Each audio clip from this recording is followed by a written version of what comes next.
Tonight at 11, end of watch for a fallen hero.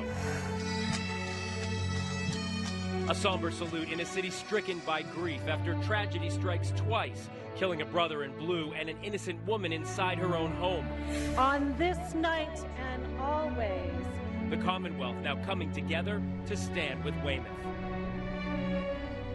Welcome, everyone. I'm Phil Lipoff. And I'm Shannon Malaire. Welcome to NBC10 Boston tonight. We have all new details on that tragedy in Weymouth, but first we're tracking some severe weather for tomorrow. Meteorologist Pete Bouchard joins us with a timeline. Pete, when does this start? Looks like in the afternoon we'll see our greatest threat for thunderstorms. Right now we have a pretty good volley going on around Jaffrey, New Hampshire. This is pushing up towards New Boston, Hancock, New Hampshire, Amherst, New Hampshire as well. But look at that storm just outside of Jaffrey. That's not with the line that's coming through tomorrow. Those are storms out ahead of it. You can see a smattering of storms just sprayed across New York and back through Ontario. Now, the greatest threat for severe weather will be across central New England. Not to say that we won't see our fair share in southern New England tomorrow afternoon.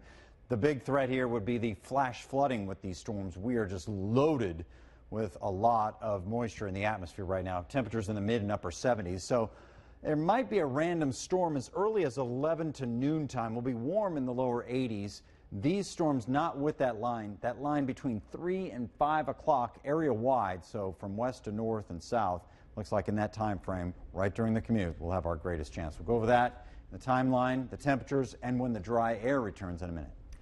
All right, Pete, thank you. We'll see you then. Just in the last few hours, we've learned more about what happened in Weymouth, an early morning pursuit for a suspect driving out of control and ultimately leaving 2 people dead. Weymouth Police Chief Richard Grimes announcing at a vigil tonight Officer Michael Chesna has been posthumously promoted to sergeant.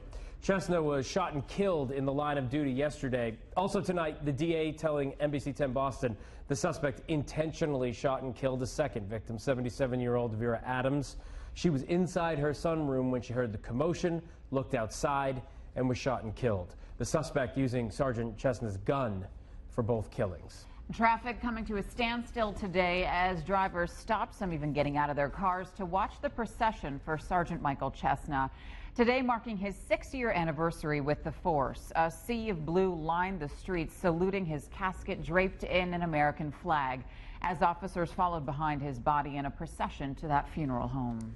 We have team coverage for you tonight on the life left behind and also how the community is coming together to honor both of the victims. We begin with NBC10 Boston's Eli Rosenberg. Eli? Well, this is a town clearly still in mourning, evident by a growing memorial tonight here behind me. New information tonight also on the status of the investigation. The DA's office saying Vera Wang, the 77-year-old who lived in the house here behind me, was not hit by a stray bullet. Rather, she was intentionally shot. It was bad enough when it was thought a stray bullet killed 77-year-old Vera Adams. But at a growing memorial outside her home Monday night, anger after the DA's office here announced Adams was intentionally shot Sunday morning. Pissed, that's all I can say. It started early Sunday morning.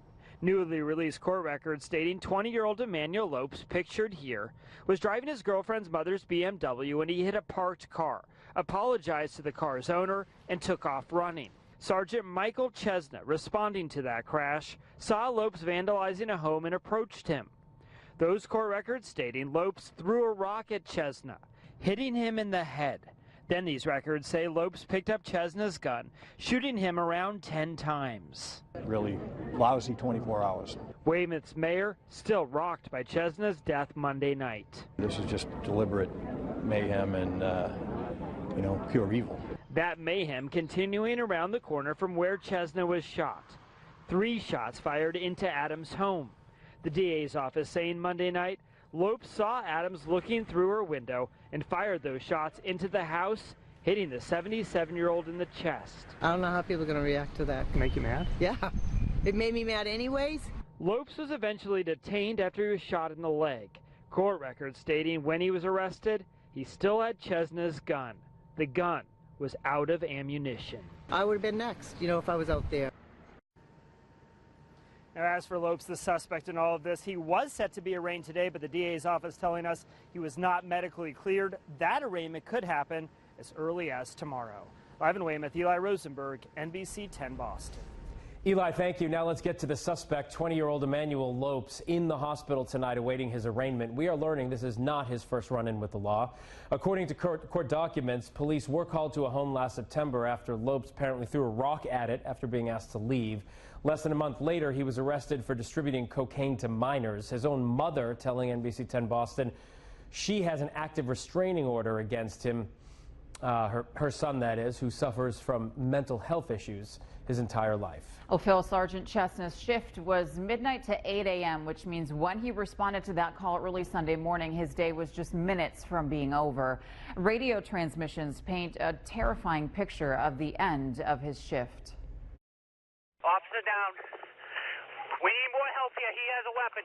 It's 7:46 Sunday morning. Sergeant Michael Chesna had been shot several times in the head and chest. The alleged gunman, Emmanuel Lopes. Police say the 20-year-old first attacked Sergeant Chesna with a rock, then got the officer's gun and opened fire. 834. The radio transmission between Weymouth Fire and police gives us a timeline that starts Sunday morning at 7:32. Caller reports an erratic operator, late model white BMW sedan, crossing the yellow line and speeding. The BMW crashes into another car. The driver runs off and Weymouth police start searching for him. The operator of the BMW fled on foot. I'm going to head up there, see if I can track this guy. At 7:39, an officer says the suspects run off. At the same time, dispatch tells officers they're getting information on the suspect. Hey, I just got a 911 call from the registered owner's daughter of that white BMW, stating that her boyfriend, Manny Lopez, 10/4/1997, was acting erratically, had bipolar issues and manic episodes. Took the car about 30 minutes ago. 14 minutes after the initial call for an erratic driver. Officer down. Get as much help here as we can. Officer down. It's 7:46 Sunday. Police and fire crews rush to Sergeant Chesna. I can't call right now. Worst case scenario right now. That transmission goes on for another couple of minutes. Officers do confirm they have the suspect in custody and that he'd been shot in the leg and was being taken to the hospital. Tonight, the city of Weymouth is coming together to honor both victims at a candlelight vigil. That is where we find NBC10 Boston's Michael Rosenfield with that part of our team coverage. Michael? Phil, somber evening here at Weymouth High School. The vigil taking place right here at the football field. And when it was over, the police chief announced that Officer Chesna is being promoted to sergeant. Among the bagpipes, the honor guard, and the American flags, heartbroken family members and friends stood in the middle of the Weymouth High School football field, while hundreds of members of the community packed the stadium bleachers and more lined the fence along the track. The turnout overwhelming. Police have had enough bad-mouthing, and this was a senseless act, and this poor man had to die with his family, and I just wanted to show support. It seemed like most of Weymouth wanted to take part in Monday night's vigil. He was my age. I couldn't imagine leaving my two children behind so tragically.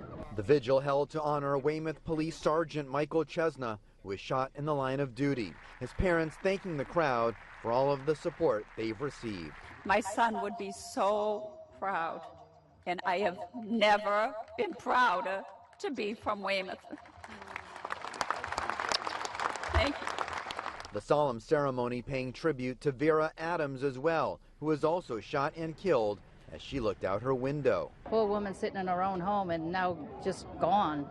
Just not right. And I mean, it didn't have to. Why did he do that? The mayor's office tonight estimating about 3,500 people took part in tonight's vigil. So many people wanting to come out to pay their respects to both victims. Live in Weymouth tonight, Michael Rosenfield, NBC10 Boston.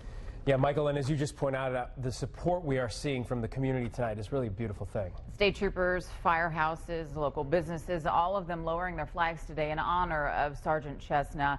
And tonight we're seeing this, homes around Weymouth shining blue lights to stand as a support system for the Weymouth Police Department, as well as Sergeant Chesna's wife and two children. Dennis Brooks, the organizer, tells us he posted about the blue lights on social media and it took off.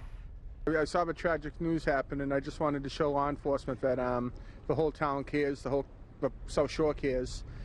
Brooks says he's not surprised by the support and that he's getting more bulbs to give to residents tomorrow. Sergeant Chesna was a hero even before being sworn into the Weymouth Police Department tonight. We are taking a closer look into the life of a husband, a father of two, and a military veteran who served overseas. Our team coverage continues now with NBC10 Boston's Frank Holland live in Weymouth. Frank? Well, people have been coming here to the Weymouth Police Headquarters all day long to mourn and to honor the service of Officer Michael Chesna. Tonight, we're also learning more about his life before he joined the force. He was a highly decorated soldier, and one of his former college professors tells me he was a highly motivated student. It's really tragedy. The line of duty death of Sergeant Michael Chesna on the mind of his former college professor. On the other hand, you're also saddened that somebody loses their life. Dr. Jack Green is the former dean of criminal justice at Northeastern University. Chesna earned his bachelor's degree there in 2004. Dr. Green taught the Weymouth officer and says he was a passionate student of criminal justice. He was consistent, and he showed up and he made his face known as a good student and a committed and a conscientious student. After graduation, Chesna joined the Army, earning the rank of sergeant and serving in combat. He was deployed to Iraq in 2007, the deadliest year for U.S. soldiers in the war. Sergeant Chesna was then sent to Afghanistan in 2010, the deadliest year for American troops in that conflict. For his service, Chesna was awarded the Bronze Star, the Army Commendation Medal, the National Defense Service Medal, and others. That dark side is the loss of life. Dr. Green says the loss of Sergeant Chesna is being felt throughout the Northeastern community. Anytime you lose somebody who was part of your school, collectively everybody feels that loss. And back out here live, one more look at this growing memorial. So many people mourning and paying tribute to a man who studied and served in the military so he could serve this town. Live here in Weymouth, Frank Holland, NBC10 Boston. And just a day after the attack, police are issuing a warning about a possible phone scam claiming to collect money for Sergeant Chesna's wife and children. If you want to make certain your money gets to the right place, you can make out a check to the Officer Michael Chesna Family Fund. You can mail that check or drop it off at the Weymouth Police Department there at 140 Winter Street. Oh, police forces all over the state standing with Weymouth police on social media, and in Rockland, some of the youngest residents there are doing their part to help Sergeant Chesna's family recover. The three Leonard children set up a lemonade stand to benefit the family. When the Leonard's parents told their children about what happened, it was the kids who came up with the idea to raise money. They lost someone in their family, and that's really sad, and I'm glad we could help. They learned a lot about, helping other people, especially in people in need such as this. This is pretty bad. The Leonards say they raised more than $600. And stay with us for complete coverage of what happened in Weymouth, and go to the NBC10 Boston app for updates anytime on the investigation and for more reaction from the community. Still ahead, calling out the president for not calling out Vladimir Putin. The high-stakes summit not exactly meeting everyone's expectations today in Finland. Plus, Boston fails to create equal access to high-quality schools. That's according to a new report. We'll have the details coming up. Welcome back to NBC10 Boston. Tonight in Washington today, all eyes were on the Helsinki summit. Yeah, specifically what President Trump said or didn't say to Vladimir Putin about Russian meddling in the 2016 election.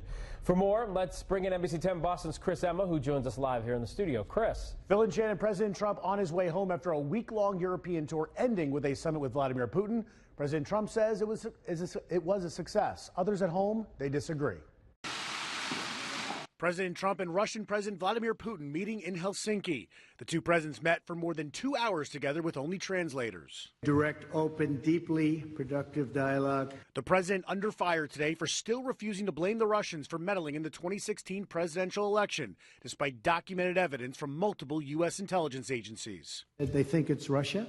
I have President Putin. He just said it's not Russia. Back home, outrage. House Speaker Paul Ryan said, quote, the president must appreciate that Russia is not our ally. Senator John McCain called Donald Trump's meeting, quote, one of the most disgraceful performances by an American president in memory. A Russian reporter questioned President Trump about his claims to compete in Europe providing gas after previously criticizing Germany for their fuel deal with Russia. All this after Russian gas was sent to Boston to heat homes this past winter. I think we'll compete successfully, although there is a little advantage locationally. So I just wish them luck. I mean, I discussed with Angela Merkel in pretty strong tones. And of course, the Russia investigation brought up. The president repeatedly defending his election victory, bashing the Russia investigation. I say it all the time. There was no collusion. We ran a brilliant campaign, and that's why I'm president. Again, both leaders said the meeting was a success. President Trump said the two leaders should meet again, quote, often. Live in studio, Chris Emma, NBC10 Boston. Chris, thank you. New at 11, the city of Boston failing to create equal access to high-quality schools. That's according to a new report presented to Boston Public Schools tonight. Our Audrey Assistio joins us now live in Roxbury with what the author recommends moving forward. Audrey. Well, Shannon, the report is 145 pages long and pretty much highlights the challenges Boston faces in providing high-quality schools for all of its students. People in the community hoping that this new report will lead to action. It's a report that didn't surprise Boston Public School board members Monday night. This was where we had a moment. Lead author of a new Northeastern University report presenting his findings that Boston has been unsuccessful in creating equal access to high-quality schools. It found a computerized system the city uses to assign students to schools is only making segregation among the city's schools worse. Black students most so, and Latino students as well, saw less opportunity for access to quality schools than their white and Asian counterparts. More than 80% of kindergartners in Boston's affluent and historically white areas go to high-quality public schools, while only 5% of kindergartners in historically black neighborhood Mattapan do. As a result, as you noted, right, those students who do end up are lucky enough to attend a Tier 1 school, they have to travel to get there. Maddening is the word. It's maddening. Why is it maddening? Because to me, that report speaks to a colossal failure of our system to provide equitable access to education. And it's a failure that didn't need to be. So what's next? Northeastern University offered several recommendations. Two of them were rather straightforward, and they had to do with modifications to the algorithm and its implementation. And his third recommendation had to do with the number of quality schools and the distribution of each of them in the city. The Boston Public Schools members say they do plan to work with the mayor's office and the community in solving this problem in the city. We're live in Roxbury. Audrey Assistio, NBC10 Boston. All right, Audrey, thank you. Now to your early morning weather, and looking pretty calm out there right now in the city of Boston from our Seaport camera, like a lovely evening. It is 76 degrees, perfect this time of night. You get outside and walk around. Here's the thing, the weather's going to be changing. Yeah. Meteorologist Pete Bouchard joining us now. Pete, what's headed our way? Shannon, Phil, we have some thunderstorms tomorrow afternoon. Don't know if you heard. Some of them may be strong, if not severe. Quiet night. We have some patches of fog. 76 in Boston. We were in the low 70s this afternoon. Oh, the wind switched directions. That's what it is. The onshore breeze keeps us cool. The southwest wind warms us up, and that's exactly what we have, close to 80 in Fitchburg, feeding thunderstorms right now. Airport alert here from Manchester Airport, Nashua too. So we have these thunderstorms out near Keene and Jaffrey, Peterborough, New Hampshire right now. The volley of lightning is pretty impressive. You can see this all the way to Leominster and Orange. Orange itself hit by a thunderstorm earlier. Greenfield, Peterborough, Jaffrey, all lit up right now. And those storms approaching Manchester, they should sweep around the city, not a direct hit. They're headed northeast more than due east. So they'll glance by the northern part of the city of Manchester. More storms popping up. And you say, well, you're making all this fuss about a few thunderstorms in New York. Well, yeah, right now it's all quieting down. See, at night they calm down. During the day, with the daytime heating, they flare up. And a new line will be forming tomorrow. Flooding rain, the biggest threat. Notice we have a lot of humidity in the air, no kidding, right? So we take a front, we push that into that humid air, you ignite the thunderstorms for one, but they are juiced and they will be full of water tomorrow. Damaging wind a possibility, lightning of course, as we're seeing this evening. What's the timeline? Everybody was talking about that on Facebook Live this evening. Fog and low clouds in the morning will burn those off to a varying sun-cloud combo. Still nothing going on at 11 o'clock, although the models always have a hard time with this, and we predict that there might be a couple of renegade storms out through central Mass, even as early as 11 o'clock. Then the main line will be waiting until 3 to 4 o'clock, and that passes through between 5 and 6. There it is at 6 o'clock. We stopped it right there. This is the latest information, by the way. You see at Boston and Providence, this is where the volley is hitting, and then it seems to fizzle as it goes through the South Shore, as usual, right? And out through Cape Cod as well. Tomorrow's high temperatures are in the 80s. We're looking at a drier day on Wednesday, less humid. Let's look at that, too. Dew points very juicy tomorrow, but watch this dry air come through northern New England, and then we'll fall down into the 50s by the time we roll into Wednesday. Beautiful weather resumes. We may get a shot at some thunder and some showers as late as tomorrow night after 11 and even into the wee hours of Wednesday morning on the Cape. So there's some hope that we get a little bit of beneficial water down through Buzzards Bay and Cape Cod. You just got to wait for it. There's a lot of sun in the forecast Wednesday through Friday, tons of it in fact. We'll be looking at more comfortable air as well. Temperatures dip and then they recover going into Friday. Not a huge jump, not a huge fall either. I like the looks of the end of the week and the middle part of the week. Maybe some thunder by Sunday and it starts a new trend that could put a little dent in the drought. Have a good night. Phil Shannon. All right, Pete, thank you. Still ahead, a retail giant fumble. How Amazon Prime missed out on their Super Bowl of a day. More on the primetime crash next.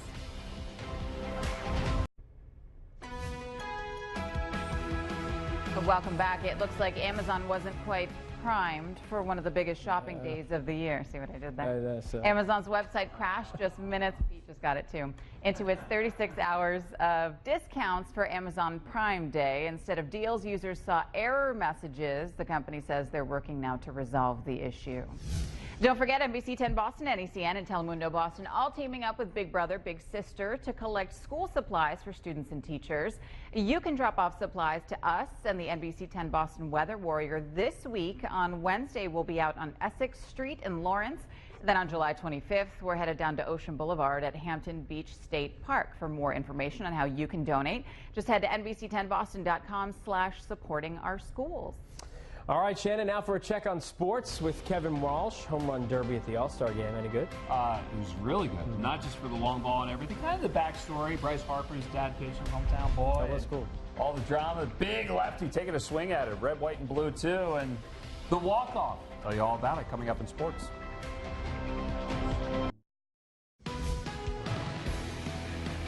It is the third time in history that a pitcher has started 3 straight All-Star games, the last time 63 years ago. Here's the first. It's the first time in history that the American League and National League starters are the same 2 guys in back-to-back years. Chris Sale for the American League, Max Scherzer for the National League.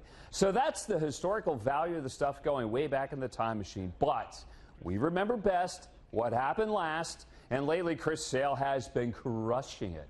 A strikeout machine. He struck out 188 batters so far this season. His 10-4 record and 2.23 ERA are fantastic. Start me up. Decent Rolling Stone song. Not the best, though. Beast of burden is. And Chris Sale is a beast, burdening opposing batters with grief. He's leading the league in ERA and strikeouts. This all-star stuff is a great honor for a team that had a historic first half. Mookie Betts is already excited to start the second half and the playoff push. We got to do what got us here. That's what's going to keep us here. So we have a great team, like I said, great coaching staff, and I don't think anybody's worried. I think we're just going to go and still be confident and go play. Red Sox slugger J.D. Martinez has been better than advertised. Tied for the league lead with 29 home runs, third in hitting, 328. So time for a new contract? Even though you're just a couple of months into this new 5-year deal? Come on now. And have your agent hovering over your shoulder during media availability? Yeah, that's the guy you want to talk to right there. Would you be open to a more set in stone kind of long-term deal with the Red Sox? Absolutely. It's obviously would have to be discussed, later. But yeah, I like my time there. It's been fun so far, so I don't see why not. It's Scott Boras there, if you don't know. Home run derby. Kind of a dud until the end, and boom, boom, boom. Watch Bryce Harper, hometown boy, teeing off on his dad, belting 19 home runs against Carl Schwarber of the Cubs, including a walk-off in the finals. Third player ever to win the Derby in his own ballpark. Then came celebrity softball, which nobody watched. And you thought your bike ride was cool. How about the Brady family riding horses in Costa Rica, I believe? Looking good there, folks. Tom, he reports a training camp in 10 days. Nice hat, too. Quick time out, and we're right back. Oh, welcome back, everyone. There may have been a shark sighting at Nauset Beach today, but nothing like this. Whoa. A Texas man reeling in a 14-foot hammerhead. Sizable. My goodness. All right, he had every intention of returning it back into the ocean, but the shark's health began to fail. After calling for help, the man ended up donating 400 pounds of shark meat to a homeless shelter. That story took a turn. I wonder why his health began to fail. He got hooked. What those pictures are incredible. Wow. Severe weather tomorrow. Severe weather threat tomorrow, 2 to 6 o'clock, and flooding, rain, damaging wind, the possibility of lightning, of course, tornado threat and hail threat are all low. All right. Thanks so much for joining us, everyone. Have a great night.